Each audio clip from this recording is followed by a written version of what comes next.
Well, greetings everybody, and welcome to the Called to Be podcast, where we seek to empower everyday believers to discover and live out their authentic calling in Christ. And we want to welcome you to Do You Want to Start a Podcast with the Called to Be podcast team. It's good to be with all of you today. By the way, we're taking the UR codes because we've got some things that we would like to send you that I think you're going to be interested in. This presentation. Also, some of the lists of the things, the equipment that we purchased, price points, things like that. So I thought you all would be interested, so we just want to get your information for that. Let me introduce the team before we get going. I'm Reverend Dr. Travis Guse, creator and host of the Called to Be podcast. I also serve on the district staff of the Southeastern District. My role is transitioning from mission engagement facilitator. I'm stepping in to be now the executive director of wellness and coaching for the district. I'm also an ICF certified life and executive coach and a Gallup strengths coach. And I'd like to welcome my co-hosts who are with me here today. The ever-terrific Trish Freshwater, and he doesn't always like this, but the Rev Kev. He won't stop using it. Kevin Scott. He won't stop. It just has a ring to it. I graduated from seminary with 4 guys named Kevin, and they were all Rev Kev. So I was like, nope, it's taken. And then the first episode, the Rev Kev, and I'm like, okay, here we go. And then who's going to be joining us by a video? He couldn't be here today. My son, Kendall Guse. He's our editor and producer. He's got a mini choir tour with Concordia Irvine. So he's done a video for us talking about some of the technical things behind the scenes. I'd like to give just a moment for Trish and Kevin to introduce themselves, just a little bit about yourselves and your background. Oh, me? Okay. So I'm a pastor down in Williamsburg, Virginia. I was part of the COVID class. I came there in 2020. And I think I'd been there, 3-4 months. And then Travis came to me and said, hey, do you want to start a podcast? And I went, yes, I want to do that because I like to do things. And then about an hour into my commitment, I realized a problem. I had never listened to a single podcast, ever. I'm serious. I wasn't even fully aware of what that was. I just knew I wanted to do it. And so pretty quickly, I discovered things like Serial and True Crime podcasts, which is really, really fun and cool. And along the way, learned quite a bit. But outside of all this, I'm a dad. I've got 2 kids, another one on the way. My wife is Sam. We've been together 8 years now. And that's me. Good morning. I'm Freshwater. At Concordia, I manage our home job. So you are doing a job. Team Solomon is But beyond that, I have a 20-year career in corporate communications and currently work in human resources, project management, as well as HR comms, and really enjoy that. But as part of Team Solomon, and when we were getting all of that going, we attended this little thing called Cooking Strengths seminar with Travis. I got to meet Travis and learned all about my strengths, and then a couple months later got a phone call, hey, we're doing this podcast. I think you'd be a good addition to the team. What? And so with my background in PR and doing media interviews, I thought, well, this is just like a media interview. This will be easy. But it turns out it's a lot more fun. Working with the media is not fun, if anybody's interested. But working with these guys is a lot of fun. Learn a lot from them every time. I'm sitting with 2 pastors at least once a month on one-on-one, and so I learn a huge amount, but at the same time get to add my voice to the mix, and it's really a great opportunity to share time with them and then share with you guys as well. Yeah. Trisha's biggest strength as a co-host is that she is the least crazy person in the room. So she keeps us very, very grounded, yes. And that's a good thing. It's a really good thing. Well, thank you both for being here, and thank you for being here as well. So let's start off by, I think, just talking about how did the podcast come about. And it actually came about during COVID, as many college students had to go home because all of a sudden during the spring break, hey, you can't be in the dorms anymore. We got this new disease going on. So my son had to come back from college and do classes online. And while he was home, Kendall, he said, hey, Dad, I think you need to start doing a podcast. Now, he had a different idea when we first started talking, but as we were exploring this more and more, I was in the middle of doing my dissertation work for my doctorate, and I really was wanting to get a lot of the ideas and learnings out there of what I was discovering during the development of my dissertation. And so we got thinking about, well, let's do a podcast. So my son was the one who actually kind of inspired and drugged me into this. I don't think I ever would have done this on my own without my, at the time, was he 20 years old, I think, at the time? And so he had a music studio upstairs that obviously he wasn't going to be using as much going off to college. So he started working on developing our podcast studio in one of our bedrooms in our house. And so one day he went and bought a bunch of wood. This was a family project. We did a lot of sawing and building. My wife, by the way, Stephanie, is in the back. She's been taking your UR codes. And before we knew it, we had our podcast studio built. Very professional looking, very homey. And from that, that's where we've got our podcast studio today. We're going to talk about all the equipment and the aesthetics and how we do that. But as we got going, I was ready to start doing a podcast, but I needed some co-hosts because I don't think anybody just wants to listen to me ramble on by myself for a half hour or so. And so I reached out to these two, and they talked a little bit. Hey, let me just ask you guys, when I asked you, would you like to join me for a podcast? What was your reaction? Well, it was kind of crazy because it had actually been on my radar for a little bit that I wanted to do something with podcasting, and as it happens, the idea that I had in my head was very similar to the Everyday Believers segments that we do. How many of you have seen The Call to Be, by the way? Have any of you seen it, listened to it? Okay, so one, so that's good. We do have a serial listener in the we have a serial front listener. here. Good, he binge listened. With Everyday Believers, we pull in different people from different backgrounds and interview them about the vocational life. And so it was just a kind of a timing thing for me. It really just sort of worked out and matched with what I was thinking, and before I knew it, I was on board. Yeah. Yeah. Yeah, it was unexpected, obviously. I had no idea Travis was even thinking about it, and thought, well, that could be fun. Why not? I don't know if I knew how much of a long commitment this would be. Not that it's a bad thing, but initially I was like, oh, we're going to do this, a couple times. Yeah, we'll do it a couple times. Well, now we're here, a year and a half later, and it's a lot of fun. I actually look forward to our time together, and really look forward to what each of our topics will be. We'll get into that in a minute, but we know ahead of time what our topics are coming, and it's nice to be able to even have that moment to reflect for ourselves prior to sharing it with all of you. Yeah. So we got going, and we had our first podcast. What was that experience like? Let's just kind of rethink Terrifying. back. Terrifying. Terrifying. I'm putting this out and anybody can listen to it. God, please don't let me say anything stupid. And is my mom going to be listening? Yes. Yeah, and by the way, I think we had to re-record our first couple podcasts a few times. I think we did, yeah. Well, Yeah. there was the one where we forgot to press record. Yes, that was. Yeah. So that's the first thing. If you want to start a podcast, always press record. Yeah, we got done, and it was a little... We had camera issues. Sometimes the cameras were blurry. We just had different technical... Obviously, it's a learning curve when you're doing this. And unfortunately, by the time I think we got going, my son had gone back to college.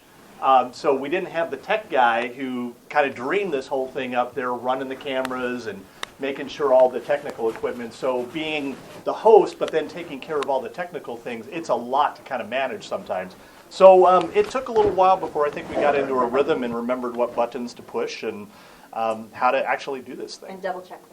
Yes, yeah. Always. And by the way, we also had to work on lighting. If you notice, Kevin and myself, we kind of looked like Barney the Purple Dinosaur when we got going. We wanted the purple background, but we needed it to not be so much on our face. So that took a little while to kind of figure out as well. So one of the things as we do our podcast, so this was one of our early ones, Discovering Your GPS. We also, as Kevin talked about, we have a once-a-month segment that we call Everyday Believers, where we just want to talk to everyday people who are living out their calling in Christ to be a greater blessing in their vocations of life. And so one of my favorite things is when we can bring a guest in studio to be able to have those conversations. But sometimes we can't always have somebody be there in person. So we've also got a television that we can bring them in via Zoom, and so they see me on the computer, but we also can create it where it's more like a studio, where we have kind of a back and forth conversation. And by the way, we've also put everything in our studio on wheels so we can reconfigure depending on what we're trying to do with an episode or how we might want to use the space. Actually, it really came in very handy having this for when I think you were exposed to COVID, Kevin? I've had it 3 times. Yes, so yeah. in all likelihood I had it. Yeah, we've been thinking of putting him in a bubble, like one of those gerbil things. And, Yeah, you know. the bioactive suit is next. So that worked out well for that episode where you guys couldn't be in studio, but we were still able to do the podcast. We also try to do themes like our Christmas episodes. So we do a lot of decorating in the podcast studio. This was our Halloween/Reformation episode this last year. I even wore a mask. And Didn't that one get the most hits? yeah, that's actually been of our regular so, Cult to Be yeah, podcast. Just wear a Bigfoot mask. Yeah, the You'll be lesson is okay. hide Travis's face. Yes. That's funny because it's true. So let's talk a little bit about what do you need to do to plan if you're interested in starting your own podcast. So here's a couple things that kind of went into our whole kind of process of developing this. First of all, it's really important to have a very clear purpose and vision for the podcast. Why are you doing it? What is the message that you're wanting to communicate? What is the impact you hope that those who would either listen or view to your podcast would have? And so for us, our vision really, again, like I said, came out of a lot of my doctoral work I was doing. And it was this idea that had really been a passion in my heart probably for the last 15 years, which is empowering everyday believers to discover and live out their authentic calling in Christ. I think for too long we kind of have this view of the priesthood of all believers where basically it's the pastors or other church workers that are the paid professionals that do ministry, and then the role of the priesthood of all believers is simply to pray, pay, and obey. You are the passive recipients or observers of active ministry. And for me, that is not what I read in the scriptures. Every believer has a calling. And so what we wanted to do was have these conversations to help empower our listeners and our viewers to be able to discover what is their calling in Christ and how to live that out for greater kingdom impact. And then, as I mentioned, we also do a once-a-month everyday believers conversations with everyday believers doing extraordinary things in the kingdom.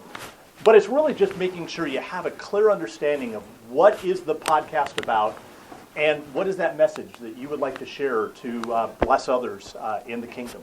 Yeah, I mean, just to interject, I would say too that if you're thinking about doing this, if you can't sum up what your podcast is about in one sentence, go back to the drawing board. I think having that, I think that was actually the first thing that we came up with. You might have already had that written down when we started talking about this, and that made, which I'm sure Travis is going to talk about this in a minute, but that made having our episodes lined out ahead of time very, very easy because they all kind of came back to that original idea. I mean, there's a nice connection to preaching here too. I mean, if you're putting a sermon together, if you can't tell someone what it's about in one sentence, it's probably not very good, and it's probably not going to stick with people. And so if you're able to do that and just have that really concise statement of what your purpose is up front, then it's more likely to stick with people. Yeah. So, And it makes it consistent. Yeah. So you know exactly what you're doing, what your plan is, what your goal is. And it helps keep you focused so that you don't wander off into topics that maybe don't tie back to that original mission. Yeah. Wanting to keep yourselves kind of in that lane will help keep your audience engaged as well. Yeah, and so then we know what things we talk about Right. and things we don't talk and about. there's nothing worse than a podcast about nothing, and there's a lot of them out there. I won't tell you which one this is. I listened to one the other day where the hosts spent the first 14 minutes of the podcast, I timed them, talking about the weather. Okay, I don't want to listen to 14 minutes of weather. That's not. And especially in a city you don't live in. 30 seconds of weather, fine. 14 minutes of weather, that's not good. So. Yeah. Next thing, brainstorm possible list of podcast topics. Do either of you guys remember how many topics we had that I sent to you all? It was a huge list. 74. Yeah. 74 topics.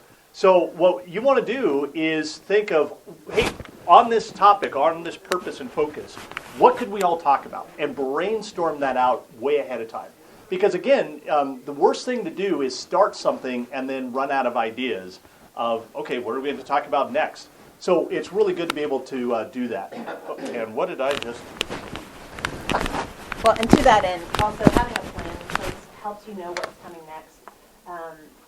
In my role, my professional role as a writer, having to scramble at the last minute to find a topic, find what we're going to write about, including various newsletters and company publications is always stressful. With the podcast, it's great because we have this plan. We already know ahead of time, the next year, all of the things that we're going to talk about. And so there's no scramble. You already have that plan in place. Yeah, and that gets into our next one is then create, once you get the podcast possibilities, now schedule the podcast, and how often are you going to do it? So we actually scripted out for the year. We do our podcasts every other week. At least that's our plan. Sometimes it doesn't always work. Right. Yeah, COVID. We try really hard. Yeah, or a son who does our editing on the back end. He's got finals and is stressed out, and he's like, "Can I get a week?" And it's like, "We'll give you a week." So we do try to do every other week. We do once a month with our regular Call to Be podcast, and we do once a month with our Everyday Believers. That's kind of our every other week schedule. And then we scheduled it out. Now, do we always keep to this? No. But it's nice having a plan because then you can always adapt off of it. Because, somebody may not be available that you're hoping to bring in, something comes up, so you got to move things around. But at least it gives you an outline and a schedule of what you're going to do. Yeah. I mean, it's real similar to if you're putting together, a book. If you can kind of have an outline of what you're doing up front, I mean, you will run out of ideas. You will hit writer's block. And so when it happens, inevitably, you get this to fall back on. Yep, exactly. By the way, how often do people publish podcast episodes? This is some research. And if you notice, there are some people who are prolific. I mean, they're every 0 to 2 days. But others, it's maybe more of a once a week. That's about 31%. Our podcast falls into that 8 to 14 days, so that's our every other week schedule. Some are 15 to 29 days, and then you've got about 2% that it's like once a month or even longer in between their podcasts. So kind of think about what is the rhythm you want to do. By the way, my advice would be, and I'll see what you guys think, I would say start less and you always could step into doing more. Yeah. Rather than, hey, let's do every week or every day, and then suddenly just the realities of it becomes a little overwhelming. Yeah, I mean, it's always going to be more work than you think it is, and we've definitely experienced that. So giving ourselves a light rhythm, I think. Yeah. It just kept us from getting burned out with it, honestly. And we started off less. Yeah. So when we started, it was a monthly thing, and then we built in the Everyday Believers, and so then it kind of cascaded into where it is now. So don't feel going out the door, oh my gosh, we have to have every other week, we have to have this, we have to have video. You can start small and then build up. Yeah. It should not feel overwhelming if this is a task that you want to take on. Yeah, it was like back in the day when I used to run track and cross country. You'd see a freshie go out, dead sprint at the beginning. It's like, he'll come back. Because, the monkey will jump on the back. Well, that'll happen in podcasting as well, is you just don't want to go and be sprinting and not have the stamina for the long term. And we'll talk about why that's important here in a moment. Also then, outline each podcast. So that's another thing that we do ahead of time is not only what's our schedule of podcast topics, we actually outline every episode. And like I said, we're going to send you, for all those, we got the codes, we're going to send you a copy of this. So this is our podcast outline. So we do an intro, we have some music, welcome to the Call to Be podcast, that fades out. We do a show level, empowering everyday believers to discover and live out their authentic calling in Christ to be a greater blessing in the world today. That's consistent, so everybody knows, hey, this is the focus of the podcast, what you're getting. I introduce my co-hosts. We have a little light banter sometimes as we kind of introduce each other. How's everything going? And then usually Trish is the one who's kind of setting us up for the episode. On this episode, we're going to be exploring X. Then why this is interesting for the listener and viewer. And then what we do is we start kind of getting into phase A, B, and C. Start off the topic. And again, there's usually some light conversation, exploring life together, because we figure if it applies to us, it's probably going to apply to our listening and viewing audience. Then we go to phase B is hook 'em and a deeper dive, and then phase C, finish the topic. Now, sometimes in some of our podcasts we have phase C, D, E. Sometimes it's more kind of points we want to explore, so we'll add in there, and then whatever that last one is our finish. We reflect what it meant to us, a little call to action, teasing the next podcast, and then thanking our sponsors, which is Balaam and the Southeastern District. Yeah, I mean, it's always good to have this, and there's this balancing act and kind of this dance that you have to do between being too rigid and being too informal. So it's good to be scripted so that you can stay on topic, but at the same time you want it to feel organic and natural. And I think that's something that we've really gotten into a rhythm on just in the last 3 months, I think, 3 or 4 months. Yeah. It's kind of like going on a date for the first time. The first time you do it, it's real awkward and you don't know what you're doing, but eventually you kind of find your rhythm and it works out. Yeah. And Trish, you talked about the benefit of this Yeah. ahead of time. So what just happened here, this is our rhythm. Yes. It starts with Travis, the ball bounces to Kevin, and then I jump in. Yeah. And then we kind of bounce through that. That's a very common pattern throughout every podcast. But beyond that, this here, this outline, Travis sends it to us sometimes the night before, sometimes the morning of. Yep. But it's an opportunity for us to sit back and look at, okay, get our heads in the game. This is what we're going to be recording today. But the biggest thing I want to point out about this, if you've ever taken a public speaking class, they tell you, introduce your topic, tell the audience what you're going to talk about it, tell them again what you talked about, and then remind them what their actions are. So, there's a whole process to getting people to remember what you're talking about and helping set the stage. And this outline really does that. We set the stage. We tell them what they're going to learn. We tell them, we teach them. Then we tell them again what we were going to tell them about. And then we give that summary. So we're constantly reinforcing that message throughout the entire podcast.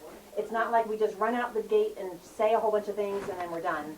We Hi there. always have that conclusion with a good bang, and our reminders so that people can remember what we talked about. Yeah.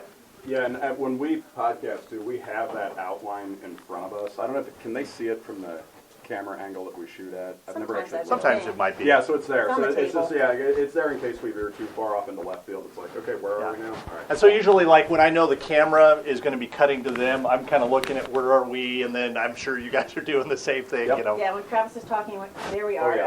Okay. And I don't know. I am not the best at memorizing things. I did not get that gift in life, but so I rely on our outlines a lot, and I can talk off the top of my head much better than I can memorizing a script. So the script is always there for me to check back to. By the way, so podcast duration, you'll see that typically podcasts are those that are less than 10 minutes, about 15%. 10 to 20 are about 15%. And then our podcasts usually fall in this range here. So I think our call to be usually goes anywhere between 25 to 30 minutes. Our everyday believers, about 40 to 45 minutes. But usually we're probably right in that range of that 32%. You got about 21% are 40 to 60 minutes, and then over 60 minutes. But those I couldn't even imagine doing that. 16 minutes. You would have to probably have a very interesting topic and maybe a few quality beverages to do a podcast like that. We always have a lot of coffee. Yes, we have coffee, Tons of but it. yeah, you could have other things, I guess, as well. Yeah. By the way, so here's our stats so far. I don't know if you guys have seen this. So Kendall crunched the numbers for us. Our audio version of our podcast, we've got about 1,000 total listens for all of our podcasts. We've got about 24 episodes right now. But our big push has been more the video version. That's a really kind of a popular thing that people are doing. And doing a both and for us was important. We wanted to have the audio for those who want to listen in the car or whatever. But we're really pushing the video version, so we got about 4,100. So our average combined per listen and view is about 212.5 per podcast episode. Now, where does that put us? So there are those with more than 30 downloads. And actually today, downloads is probably a little bit antiquated. It's more streams that you're getting. That's going to put you in the top 50% of podcasts. 105 downloads or streams, 25%. 405 downloads or streams, top 10%. 975 downloads or streams, top 5%. And if you're getting up around almost 5,000, you're in the top 1% of podcasts. So for us, I mean, I feel like we're kind of in between that 25 to 10%, in kind of our average. So, sometimes it's easy to say, oh, we're only got 100 views on this podcast. You're still in the top 25% of podcasts out there. So, and by the way, there's also kind of a rule of thumb is where things really start going is once you get to about 2 years of podcasts. So it really takes a lot of dedication and trying to be consistent where things tend to start kind of snowballing and taking off for people. So my encouragement is if you're not getting a lot of people to begin with, keep at it. Try to get to that 2-year point because I think you'll be surprised. We're starting to see our views starting to tick up on our podcast from when we first started, which is, our first one was huge, and then the numbers did this. Well, that's because, all our friends. Yeah. By the way, I wanted to share this. This is actually really interesting here, and this is part of why picking your rhythm is important. Knowing what you want to talk about and scripting it out is important. If you notice, obviously during COVID, the number of podcasts went up dramatically from 2021, 2 million to 4 million in 2022. But if you look here, the bottom number, less than 4% of the 4 million podcasts have 10 plus episodes and have produced a fresh one in the last week. So basically what this is saying is of all the podcasts, so if you look at this bottom number, 3.9% under the 4 million of podcasts available, so only 3.9% have 10 plus episodes that produced at least one episode in the past 10 days. So what's happening is a lot of people get going with a podcast. Maybe they get 6 episodes out there, but then they run out of steam or they run out of ideas. And then suddenly you got a lot of podcasts out there in which they've stopped producing. So they're out there, but they're not active any longer. So again, I think that's one of the things you really want to think about is if you're looking for longevity, you want to make sure you know what you're talking about, you brainstorm your ideas, you schedule it out, and figure out your pacing of what's doable for you so you can try to make it the long term. Yeah, again, there's nothing worse than a nothing podcast or a podcast that's real vague. And that's what you really see with the ones that just don't have the longevity. What it's about, nobody else is really going to know what it's about. Are any of you familiar with 1517 Legacy Project? You guys know them? Okay, yeah. They've got a couple of really good ones for as far as like theology podcasts go. And you get a lot of these kind of young pastors who come out and they want to do a podcast, but again, they kind of want to do it just to do it instead of having a reason why you're doing it. And I think that's what causes a lot of these to flounder out. But the 1517 ones are good because usually it's on like a book that somebody's wrote and they're just going through it like chapter by chapter, so they've already kind of got their script and you know what you're getting up front. And so I think that's half the battle, honestly. Yep. So. Well, and I think too, part of the reason you see a lot of podcasts kind of disappear is people jumped in thinking this is a great idea, but they didn't do any of the planning. They didn't think through what am I going to do and how am I going to sustain this over time. And so if you have a plan going into it and you know the work that's going to be involved, you'll be able to sustain it longer. Whereas if you go in thinking, oh, this is a great idea, we're going to do this like this month, we're going to do another one for Christmas, and then you're like, oh gosh, that was a lot, then it's going to flounder. And I honestly think that's what happens to a lot of podcasts. People just don't realize what is involved. Yep. So you need to go in kind of with your eyes open, knowing what you're getting into, and then you'll be able to sustain it better. Yep. Yeah, and the other thing about it too is you have to give people something that they actually care about because what you're presenting might be very, very interesting to you. But you always have to ask yourself, like, if I were not me, would I watch this? Right. And if the answer is no, then back to the drawing board, back to the drawing board, back to the drawing board. And we've had that conversation Oh, with some yeah. of our topics. We've sat back and said, well, really, what's interesting about this? Yeah. Like, why would anybody care? Yeah. And so, and it's good to maybe test that on family, friends, others in your church. Would they listen if you talked about this topic? Yeah. Yeah, have a Stephanie, have a Kendall, have Some listening ears. Have people who will tell you that not all your ideas are good. Yes, Okay, absolutely. We're egocentric and simple, and we think all of our ideas are good, and Yeah. we need somebody to say no, they're not. Yeah.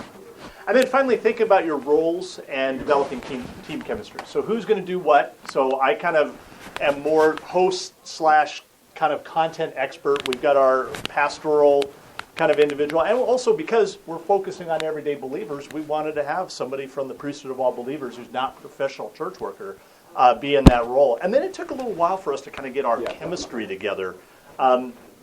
What do you guys? I mean, Kevin, what do you see your role being on the team? So up front, we literally told Trish, it is your job to make sure that we do not get lost in theological geek land. Yes. Okay, it is your job to make sure that we keep this relevant, and she really has kind of stepped into that role really, really well. Because I mean, when Travis and I get going, it's just before you know it, we're talking about Luther and whatever else. And she kind of makes sure that whatever it is that we're talking about in a very abstract way comes back and it's concrete and it actually matters to people.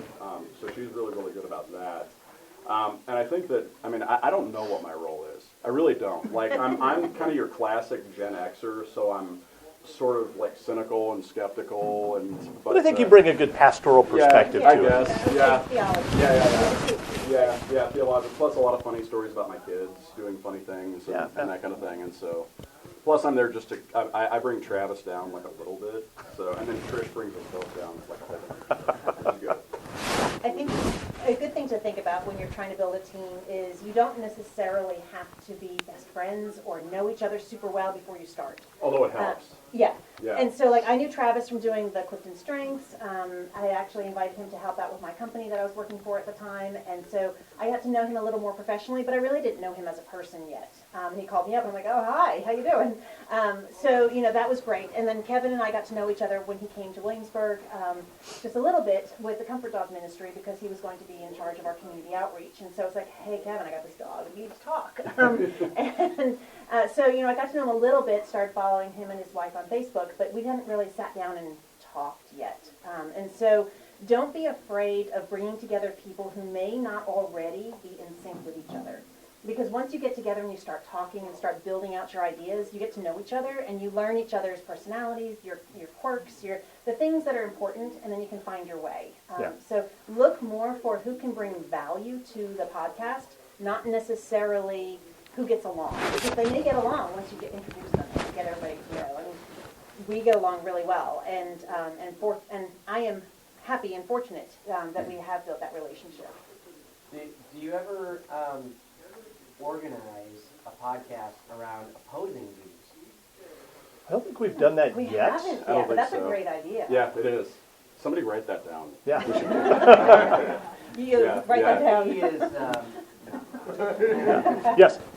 Mine's kind of a long question, but so we do this thing in our church that's video streamed on Wednesdays at 12:30 in the afternoon. It's the pastors sit around the table, it's called our pastor round table, and they take questions that have been emailed in about the previous Sunday's message, and they go on for more explanation about questions people had. Right. In a message, you can't always get as deep as you want to get, and so that needs a little more time.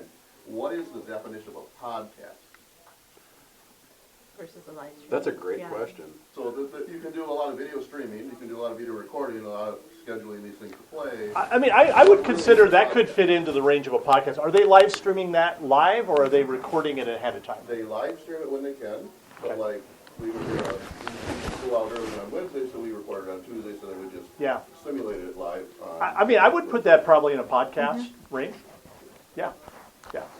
So the exact definition of podcast, I don't know if I could tell you. I know what we're doing as a podcast, but Yeah, I mean, when I saw it, it was some combination of audio and video, although and having video some part is topic expendable, that you're talking about. And, right. Yeah. I mean, I imagine just some guy with a microphone in front of him talking. Like that would fit the definition of a podcast. And by the way, speaking of that, we're going to listen for a moment with my son, who couldn't be here, but we wanted to have him, because he does a lot of the behind-the-scenes work and the technical. He's going to be talking to you about some of that, so we're going to go to him. Hi there, my name is Travis Guse. I'm the executive producer and editor of the Cult of Me podcast, and thank you so much for coming to our presentation.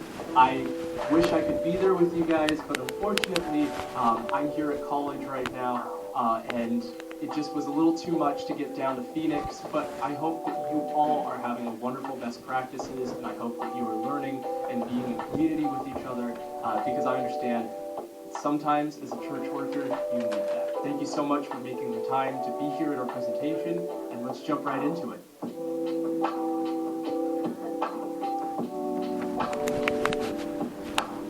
So I want to talk a little bit about the process of how we created and how we go about making the Call to Be podcast episode by episode. Now, I want to dispel a couple of myths about podcasts and put forward some best practices, if you will. By the way, this is not a best practice. Right now, I am holding my mic with my hand. Unfortunately, I broke my mic stand last night. So this is a classic case of do as I say, not as I do. If you're a smaller congregation on a limited budget, you can still create a fantastic podcast with not a lot of technology and with limited editing experience.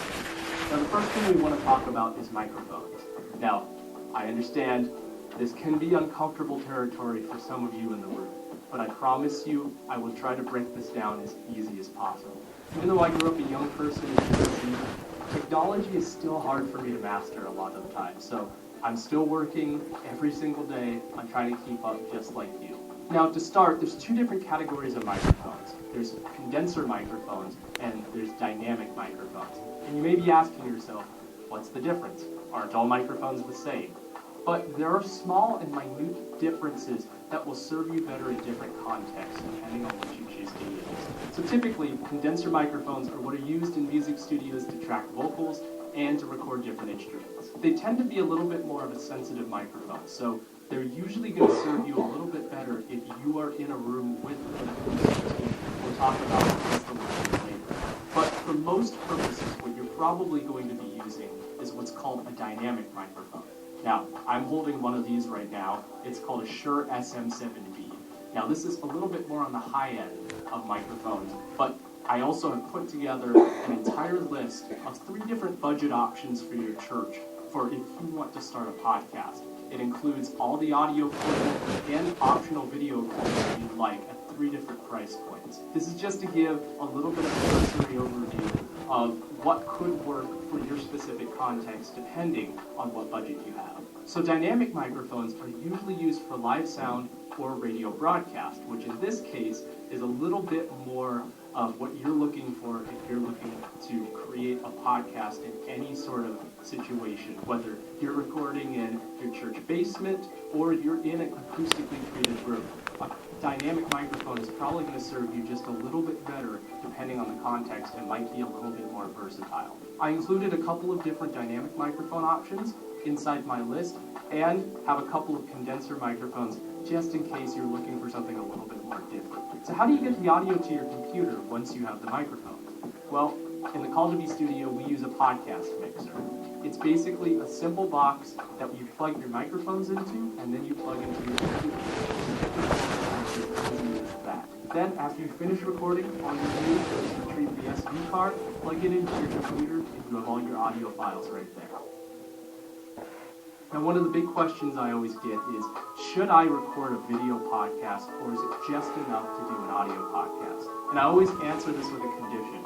It depends on who you're making the podcast for. If you're making the podcast for your congregation, and you're not really intending for it to go to a large audience, then you can just record an audio version. But if you want to have a good amount of views and reach a target demographic that usually you might not reach, you might want to consider doing a video podcast. In fact, I believe the statistic now is that 46% of people who listen to podcasts would rather listen to a podcast with video than the other 42% who would rather listen to a podcast without video. This means that there's a couple of advantages to video. One of them is engagement. With a video podcast, you have the opportunity to engage on a more personal level with your audience.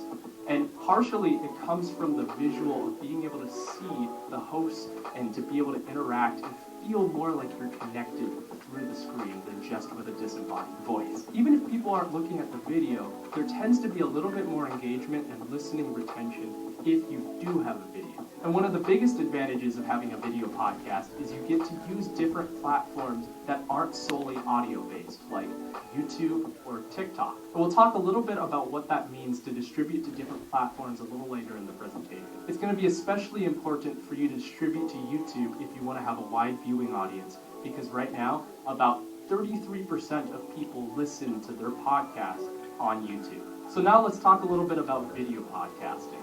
Now, this is where things get a little bit tricky because it's going to depend on what you're looking for in your certain situation. On the Call to Be podcast, we use a 3-camera system. That means we have 3 different cameras placed throughout the room, angled at different shots so that we can have a variety of shots to use within our different episodes. Now, it is completely and entirely possible to make a great podcast with just 1 camera. So I want to talk about 3 different options you can do depending on the podcast you're trying to make. In a 1-camera video setup, you're probably going to have a wide shot so you can capture all of the action and all of the talking going on in your podcast. This is probably going to be your most budget-friendly option and really will work for most situations. Now, if you want to upgrade just a little bit more, then you go to a 2-camera setup. A 2-camera setup is probably going to be aimed in 2 different directions, usually one to one subject and the other camera to the other subject. This might be at the expense of having a wide shot, but can create a little bit more of a dynamic video podcast if that's what you're looking for. And then finally, for the third option, is a 3-camera setup like we have on the Call to Be podcast.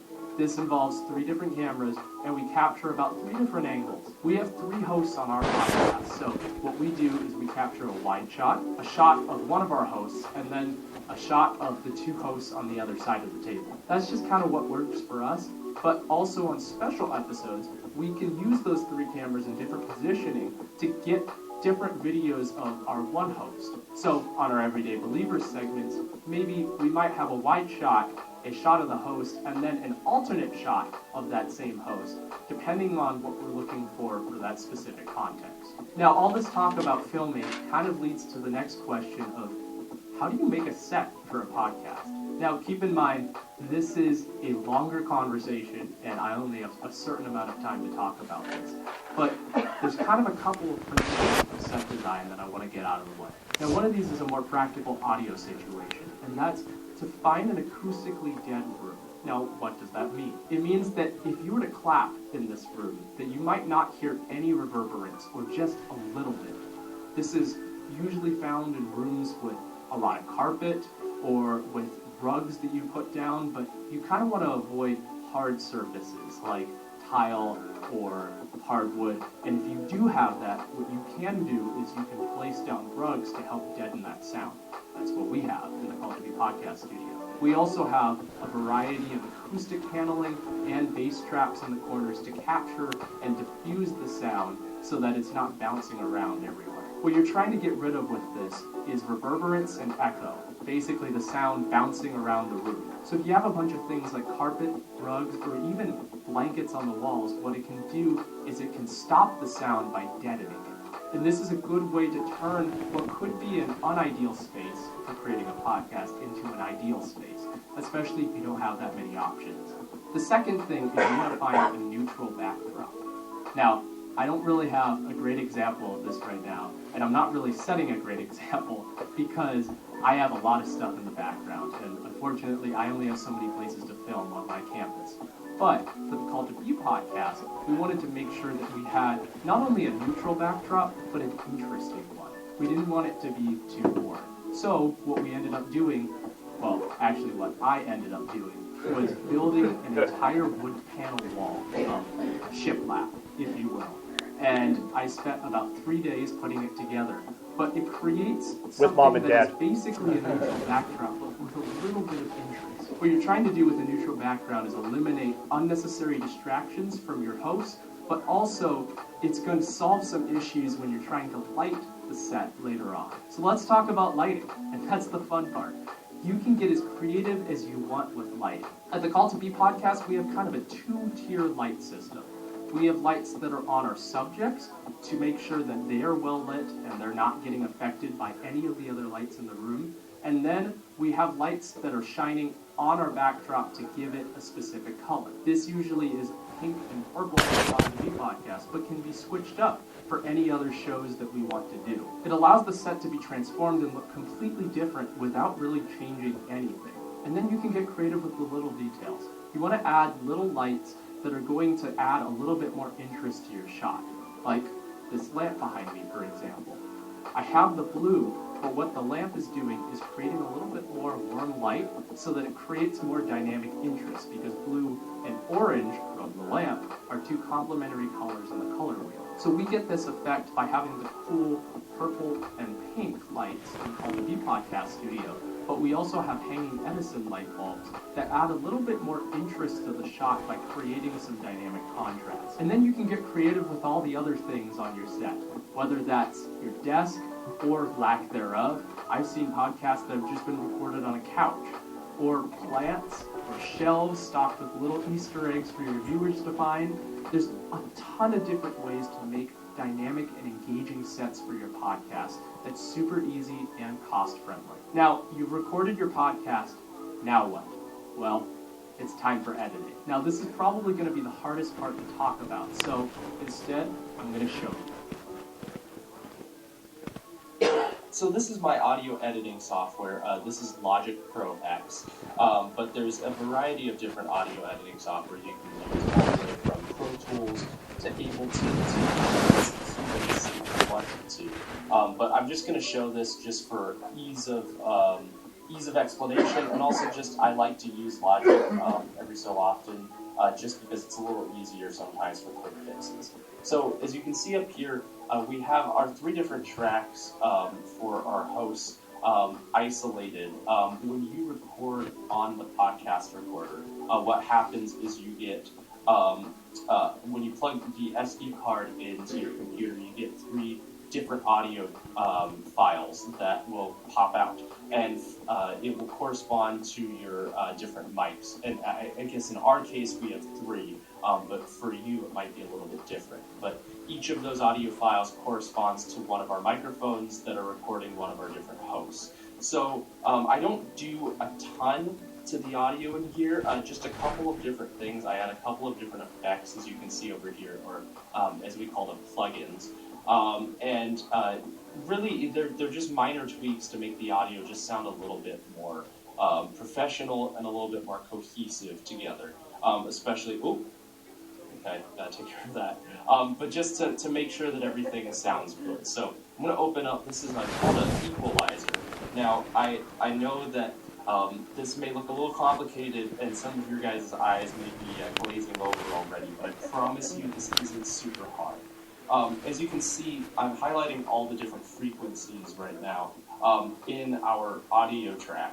So basically what an EQ is it's the ability to either raise or lower certain frequencies in the audio track. And so as you play, you'll hear that certain things are emphasized or not. As you can see, each color corresponds to a different frequency. And I either raise or lower depending on what I want to hear more of. So as you can see, I've raised a little bit of the high and the low end over here, but I'm a huge proponent of subtractive equalizing. And so one of my best tips that I can give a beginner is to just take up one of the frequencies like this, and just to start to sweep as you play your audio track. And as you're sweeping, you might notice that there's some just bad sounding frequencies that you just don't like. Like, let's pretend like we have one right here. All you do is then you just start to slowly lower that frequency and take that frequency out. And you'll be surprised how much that will actually clean up your audio and how much better your audio tracks will sound just by taking away certain frequencies instead of trying to add certain frequencies back in. But for more information on that, you can always look at a YouTube video. And then I always add a compressor.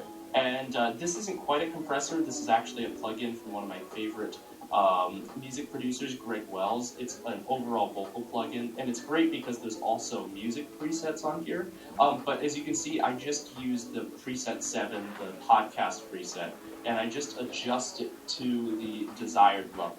And this just kind of adds a little bit more body and fullness to each of the tracks, and make sure that the audio is consistent in its volume.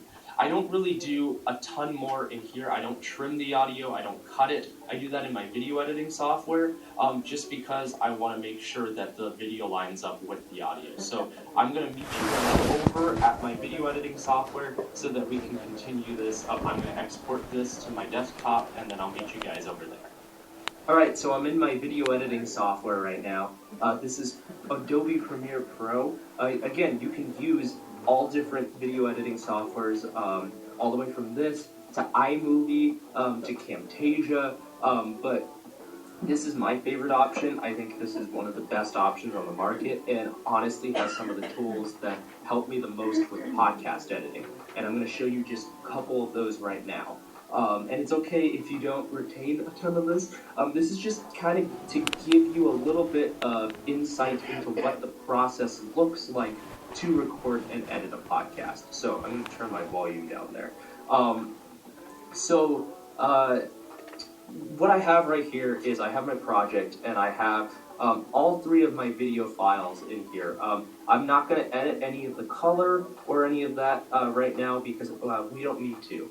That's honestly a separate conversation. I just want to show you what it looks like for me to set up my editing project for when I get a podcast episode. So just like we had the 3 audio tracks, I have my 3 video tracks right here. Our wide shot, our shot of one side of the table, and then our shot of the other side. And as you can see, the color is different for all of them, so that's part of my job, is to match the color and make it look good. But I also put down here, this is our track that we exported from Logic Pro X, and this is all 3 of those tracks together. So I'm going to mute all of the audio from the videos themselves, just so we have this audio.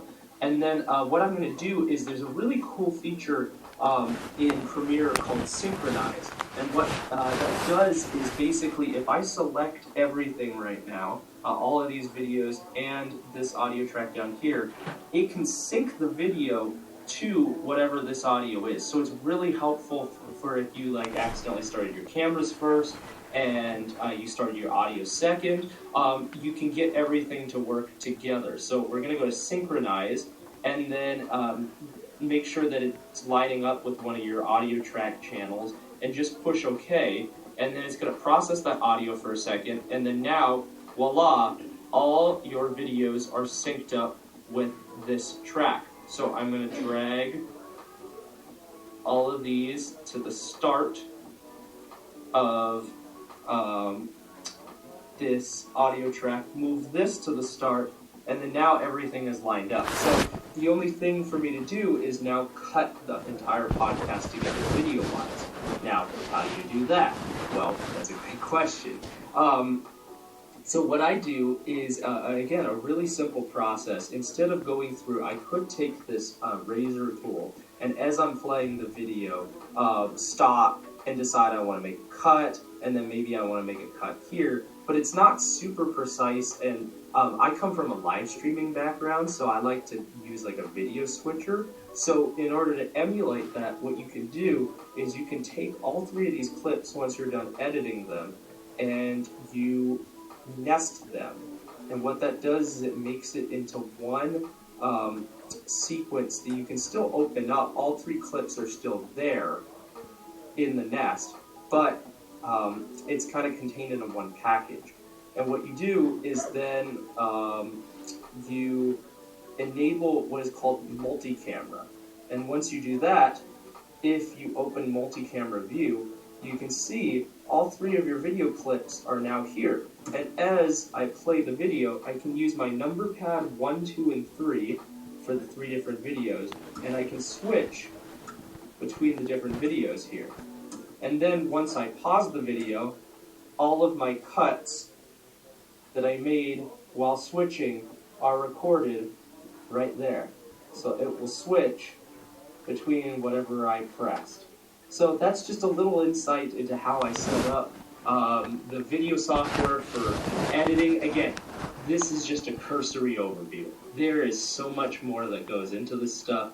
And of course, I don't expect anybody to retain everything, but this is just a little bit of behind the scenes if you wanted to see what it looks like to put a podcast together. Because honestly, once you learn and you put together the template, it's really not super difficult. And part of my point that I'm trying to prove here is that anybody can do this. this, even any one of you. So let's get back, and I want to talk a little bit about marketing your podcast, and then I'm going to hand it back to Kevin, Travis, and Trish. Now let's talk marketing. Marketing is going to be the hardest part of creating a new podcast. Luckily, there's a couple of different things that you can do to make sure that your podcast gets launched off the ground. Now, if you're a church trying to start a podcast, lean on your congregants and ask them to view and share the podcast around.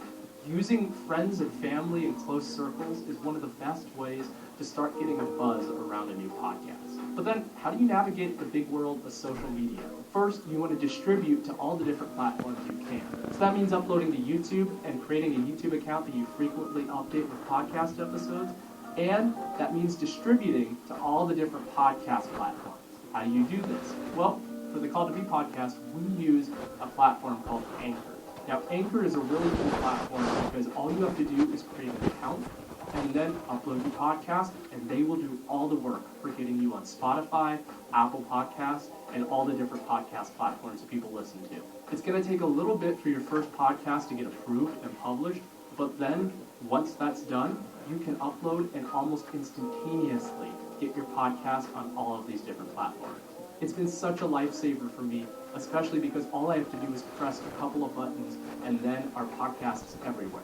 Anchor also gives us a central hub so that we can see all of our analytics of how our podcast is doing and where our listeners are listening from, how long they're listening to the podcast, and what platforms our podcast is doing the best on. But one of the biggest platforms that you can use to promote your podcast is TikTok.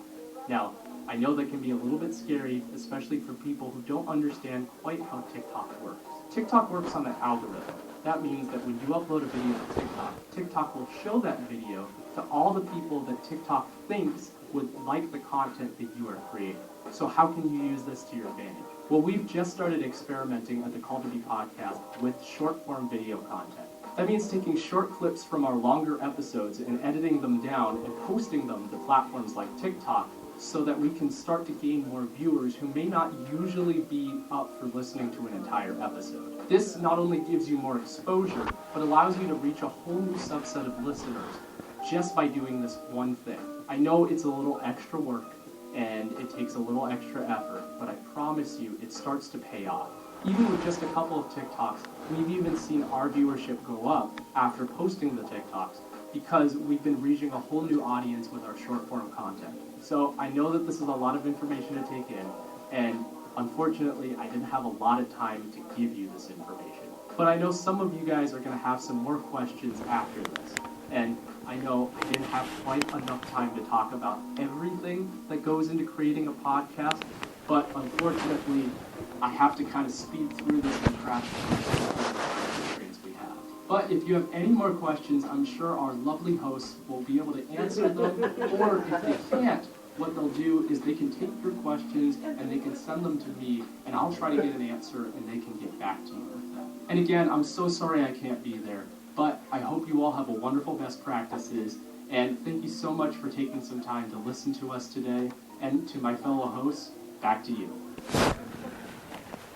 When in doubt, find a 22-year-old who is tech savvy. You need a Kindle. Yes. Really Let me just go through real quick on some of the equipment that we use. He kind of talked about some of that here. So our cameras, we bought the Sony A6400s. A pretty good price point, good quality camera.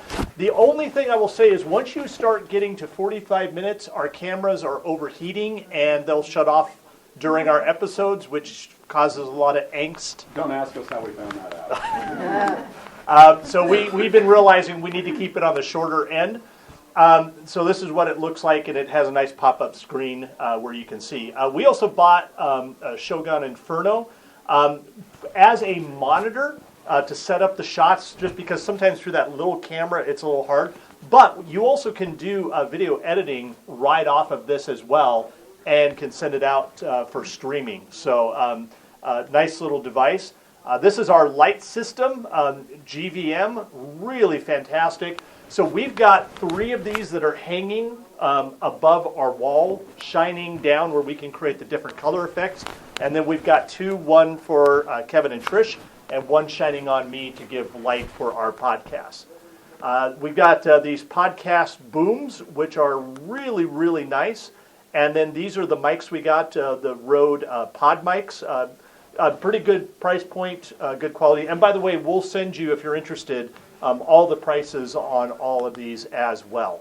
One of the things we realized as we were setting up was over on Trisha's shot as we were looking at the camera, the boom was getting in the way of her face, so we ended up getting more just a stand-up mic stand for her. And then Kevin and I used the boom mics. But we've got about 4 of these, depending on our configurations that we want to use. This is the podcast machine we used, the Rode Rodecaster Pro. Worked pretty well until it decided not to work. One of the issues with this one is there's been a problem developing with the connection for the plug-in for the power. And so we had like one podcast where it took me about 20 minutes to jiggle it enough where it would work. We had another in which we were going to have a podcast, and I had to cancel it because I could not get the machine up and running. So we recently have had to buy the Rodecaster Pro, Rode Rodecaster Pro 2. The issue with the power has been resolved with this. It's much more like an Apple plug-in for the power. And it's been working really well for us. This is about $650 to $700. It's pretty. It is a pretty, yeah. And there's fun things over here on the buttons if you want to do sound effects and all sorts of things. We kind of let Kendall do that. We tried it once and it was bad. Yeah, They yeah. put So me in charge of it, so and then we said no. we've got some good mics, or headphones that we use. So anyway, that's just a little bit. This was our total cost out for our podcast. This may be a little high for you guys. We did fund this through some different means. We got a third of it covered by our Southeastern District. And by the way, the total cost, so for the podcast equipment itself is $6,500. The additional is for the backwood, the plants, the lights, the table from IKEA, different things like that. We got a grant from Malem, Mid-Atlantic Lutherans in Mission. And then just a personal investment, my wife and I, that we made into the podcast as well. By the way, we do have an ongoing fee. We pay my son $50 per episode to edit and such. He is definitely giving us a friends and family. How much time would you say he spends doing all that for us to do like 25 minutes of talking? It depends. It depends. So, Yeah. If the recording went off without a hitch, it probably takes them about half an hour. But if somebody forgets to turn on the multi-track, or one of the cameras will blurry. Yes, I do hear it from my Uber Lord producer that I've messed up. So additional recording or that kind of thing, then it might take more time. Yeah, go find a camera. So now, if you don't have a Kindle but you want to do a video and you want to do, obviously not use Zoom, here's some different things to take a look at. There's Riverside, there's Zencaster, and there's StreamYard. StreamYard is a little bit more live streaming, but you can still use it for, it's got some good features for doing podcasts. The $0, they're going to have their branding on it. So if you don't want their branding on it, that's where you start paying for some of the subscriptions. It is going to be a little bit of an investment, but it's doable depending on the one you use. Can I ask a question just to clarify? These are alternative platforms to YouTube? No, these are, instead of using Zoom, like you would do, Right. I mean, if you really want to go on the cheap, Zoom, and then, but then it looks like a Zoom call. So this is for production, it's This- not for distribution? This is for production. Distribution would be either YouTube or Anchor. Just a couple more. I'm going to skip this just because I want to get to any questions and answers. Sorry, we could have gone into a lot here on thinking about marketing. I would say do your podcast in the way of what's the problem, what's the solution, and what's the means for that is a good way to think about that. You can, Please. well, Art of Public Speaking, what's his name? Anyway, there's a podcast, Art of Public Speaking, you can check that out. It's got a ton of stuff on that development of just how do you do your message. Yes. I mean, and it's, is it Try to find his name really quick in my notes because I know Don Miller's got some great stuff on that. He's one of those guys, and then there's another guy who's I'll find it for you. But yeah. Okay, cool, thank you. Where are we going from here? We're going to be continuing our Call to Be podcast. We're getting ready to release a monthly newsletter and launch a website. I'm working right now on a Call to Be book. Part of the podcast was to kind of take this dissertation work, but also we're trying to build a ministry with it as well. And so it's kind of our first launch in sharing the vision, starting to communicate with an audience about that. We're going to be working at an e-learning platform, and then we're also talking about offering coaching for those who would like to take further steps. And future podcasts, we're thinking about call to lead, call to parent, taking a look at this idea of calling and vocation, but really focusing down on these different aspects that people may have interest in. By the way, this I would highly recommend. This helped me so much as I was getting ready to go and start a podcast. The Christian Podcasters Association, I would highly recommend get on their Facebook page, at least get on their basic subscription. They've got so many great resources thinking about not just how to start a podcast, but do it from a Christian perspective as well. That was a lot. Just want to take a chance to see if any of you have any questions, thoughts, comments that we could address today.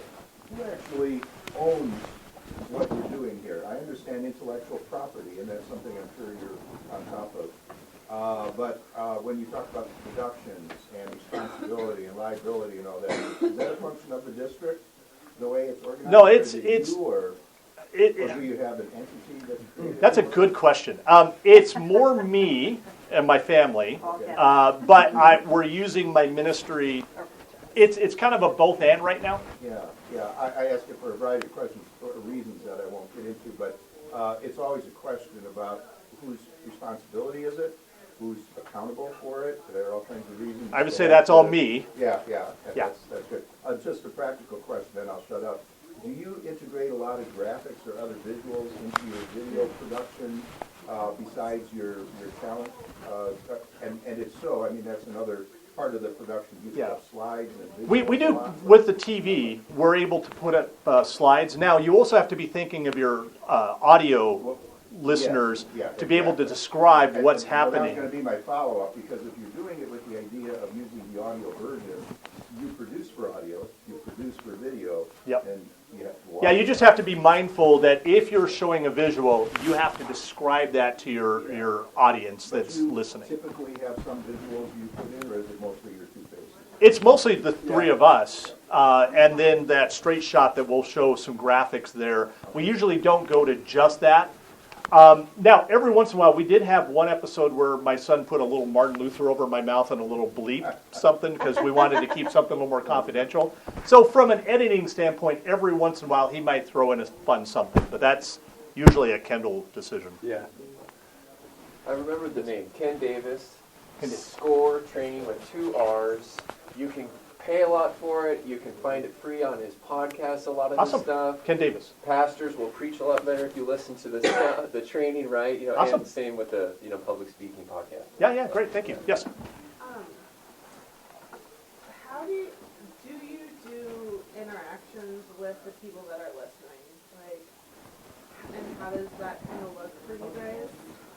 Yeah, I don't think we've really done that yet. Yeah, the closest that we've got is invitation to subscribe, invitation to share. The Facebook page. Yeah, we did. We do have a Facebook page. Oh, we did free coaching one time, I think. If you would like I remember we did that. Yeah. But no, we're still branching out on that. And it's not live, so we don't have the opportunity to interact in the moment. Yeah. Now, something we might be doing down the line is if we start getting questions, say, hey, these are future podcasts. If you've got a question, send them in, and we can maybe address them on the podcast. That's something we've talked about. We just haven't gone there yet. Yeah, I'm doing a podcast at my school because I feel like parents aren't able to come because life is really busy, and so I'm trying to figure out how to engage parents in a way that it's like we're bringing them into the conversations that we're having. Yeah. But I'm struggling a little bit with that. Yeah. I mean, maybe bring some parents on your podcast. That might be a way to do it. Yeah, and I mean with that too, if I can just interject, I mean it almost sounds like I would stick with just audio for that, because if you think about who your listener is, I'm a parent. We don't have free hands. We don't. So like this up here while we're running around doing things is really, really good. And that's what we're doing. Yeah. It's like way easier than all of the Right. like video cut in and out. Yeah, we jumped in the deep end of the pool. Yes. Yeah, So- and I was going to add to that end, don't be overwhelmed. You can still do a podcast and not have all the bells and whistles. Yeah. We are fortunate that that's what we have, but you can also have a very low budget, easy, use your cell phone kind of podcast. Yeah, I mean, there's other versions. So we use the Rodecaster, but if you wanted something on a lower price point, and by the way, our son is going to have a list, so we'll communicate with you and send those 3 different options. Like Zoom has some really good audio recorders that can work. That's I think around more $400 as opposed to $650, $700. So there's different price points out there. So when you're video editing, and do you have, what do you do for transitions? I noticed with his video, his transitions are very harsh. When he was cutting there, you know, there was not, it was just cutting and then he moves and stuff. Do you use transitions in the cut to the other people or the other cameras? No, or it's just harsh cut. Just harsh cut. Yeah. Yes. So I have a question about like, sustainability. You talked about the startup cost and subscription cost. Do you monetize to continue to replace and upgrade equipment? Not yet. For your son for the No, it's coming out of our pocket at the moment. Now, as we, this part of what we're thinking and praying right now is this just going to be something we do through my ministry with the Southeastern District, or is there a ministry developing? We haven't quite figured the answer out on that yet, but if there is, that we look to eventually do our own. I mean, we are looking to do a book. We are looking at doing an e-learning platform. At some point, we may be looking more on how do we monetize more intentionally. Right now, we're just seeing this as a kingdom investment. Now, if God kind of gives us the green light that there's something more, we're willing to step into that and kind of figure out as we go. Okay, because the other thing I did, and kind of a booster on that, because a lot of the, not the terminology, but where they're streamed, where they're put out, they're running advertisements. So are advertisements not attached? No. We're not getting any of that. Okay. I don't think there's any advertisements connected to our YouTube podcast, and there's none that I know on the streaming ones. Okay. Yeah. So is there a way that you make it so that they're not running? Because a lot of times there can be conflicting ads attached by YouTube. Yeah, we to haven't seen message. any ads connected to ours, so. Okay. I'm just going to say from my experience, it's based on followers and numbers of views, and then YouTube reaches out to monetize your channel. And the same with TikTok. Yeah. The downside to that, if you want to be monetized, is you have no control from a YouTube platform. Yeah, we're not doing any of that right now. But podcasting, you can pick and choose. But are you having to pay though to have it put on YouTube? For YouTube, no. Free account, you just upload, same anchor. You don't have to pay to do that. To get monetized on YouTube, you have to have 1,000 subscribers and 4,000 watch hours in the last 12 months. Yeah, we're nowhere near that, so.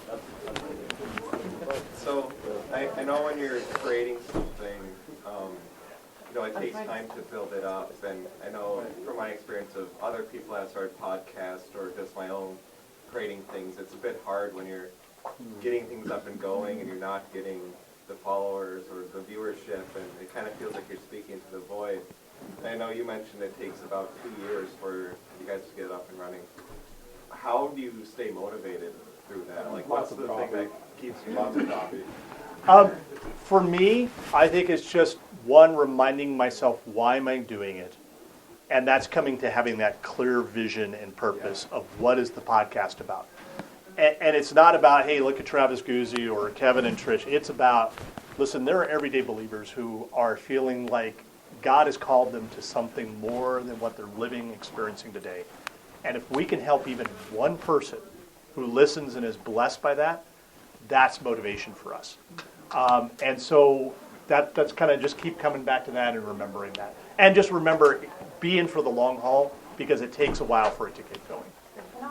to do. It's kind of like a mentoring relationship. In mentoring, it's not a one-way thing, it's a two-way thing, and I think we get a lot of value from doing it, as well as the hope that somebody else is getting value from it. Here and here. What experience or suggestions would you have if your co-hosts are not in the same location? Like, you have the benefit of being able to sit around the same table, but, you know, a 1 a.m. hotel lobby discussion at LEA educator conversation in October sparked a vision of a couple of us young administrators of, you know, something we would like to eventually do. And that would be those alternatives to Zoom, some of those like StreamYard. I would go look at that because that allows you to be in other. We wanted to be able to sit around a table because I think there's a unique dynamic there. But if you can't do that, there are some great online platforms that you can use that I think would accomplish that for you. Yeah. Okay. My question was your thoughts on seasons. I have friends when they first began, because it is so overwhelming. They planned out 10 podcasts, season 1. And then once they saw how well that was doing, they would plan out season 2. So they broke theirs, or they might do 4 quarters or 6 months. Do you guys do seasons? Or We're in season 2 right now. Okay. Yep. So you do like that. Yeah, we do that basically on a yearly basis. I know some people could do maybe a fall season and a spring season. We're just basically doing it for the year. Yeah. Yes. So with producing it twice a month, how much time are you actually investing in like your actual time on working on the project? Because it's not just sitting in the studio talking. You have the planning. I'd say for the outline, it's probably a half hour, 45 minutes for the outline, then getting it shot to these guys. When we come in, how long do you think it takes? An hour. About an hour to shoot. Then I have to upload I have to download the audio files, upload the video files, and drop it all into Dropbox. That takes a long time, by the way. Especially the video files we've got. Then getting to my son Kendall to then edit it all. How long do you think it takes on average for Kendall? Probably should have asked that question. I think anywhere from 3 to 4 hours for him doing his work. Well, because then he has to download all the files. Yeah, he has to download the files. He's got to edit it all together, and then he's uploading it to the platform. So there's a lot of time in there. We're getting a great deal for $50. Well, yeah, you have 4 of you working together, or 5 of you working together. Yeah. But with that, your personal time, how much are you averaging per week that's keeping you from, or that you're investing it? It's not keeping you that you're investing. I'd say my time. It's probably because I also have to download and upload to Dropbox. I mean, it's maybe about a half a day. About half a day, okay. Yeah. So like the Is that per week? Is that per yeah, week? exactly. Is that per week or per podcast? Every other week. Every other week, okay. Yeah. But Yes. likewise, too, bounce the questions to Kevin. Oh, yeah, for me, most of the investment came really quickly. We had some really long planning sessions, but doing that kept us from getting bogged down later on, so now the commitment isn't so much. It's an hour to go into the studio. Except when Travis calls me up and says, this went wrong, you got to come back and do it again, which has happened a couple times. So, but you live and you learn. Let's go with one last question. Yeah.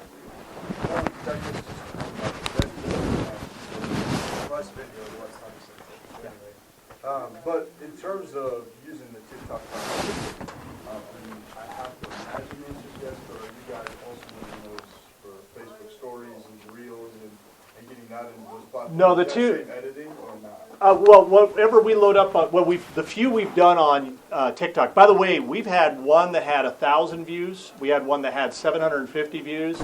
Got a lot of comments and traction. It was really interesting. The other place is YouTube has something called YouTube Shorts.